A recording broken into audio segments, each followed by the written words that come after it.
And now the forecast with Brian Miskimins. And good Saturday evening to you. Temperatures across the city all in the upper 80s. We're going to stay there, stay in the 80s for the next hour, hour and a half. We'll drop into the 70s by the time we get into the later 8 o'clock and 9 o'clock hours. And, of course, by 11 o'clock, 71 degrees, a very comfortable night indeed. Now, out the door in the morning, we'll already be up to 72 degrees at 8 o'clock. Could see some passing high clouds from time to time, but overall, mostly sunny skies dominate. And I mentioned a few minutes ago, today was a cool day at 87. We're going to warm up to about 93 tomorrow, and by 5 o'clock with just some passing high clouds from time to time. Still 87 degrees at this hour in Beaverton. You can see some of those clouds trying to build over the coast range. They're not really getting any legs to them.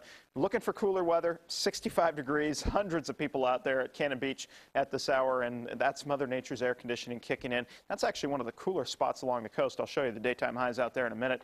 Warm spots in the metropolitan area, 93 degrees, Riverside Elementary School. Children's Hour Academy in Lake Oswego coming in at 92, as well as Wilsonville High School and Cedar Oak Primary in West Lynn. Our statewide airport readings, well, 87 officially here in Portland, 90 down the valley in Salem, 91 for Eugene and Redmond. East of the Cascades, 95 for Burns and 94 there for both Pendleton and the Dalles. And I mentioned the coast even being warm, 76 in Astoria and 72 in Newport and 81 in North Bend. You can see nothing really happening on 3D Doppler at this moment. I'm going to zoom out, though, a little bit further. Pretty good storms going on up towards central and eastern Washington. In fact, some flash flood warnings up there. These storms have been rather intense, some rainfall rates of over an inch an hour with some of these cells that have been moving through. Overall, though, this ridge of high pressure does stay in control for the next several days. And I mentioned this last week. We were going to be in this battle zone, and really it continues as we go into the coming week. It looks like the ridge of high pressure is going to win out. That area of low pressure kind of backing off the coast, and that's a very hot weather pattern for us. So be prepared for some very hot conditions over the coming days.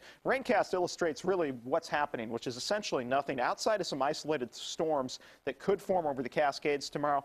That's about it. Really, that's, clear air and very sunny and warm days. So let's break down your forecast out along the coast.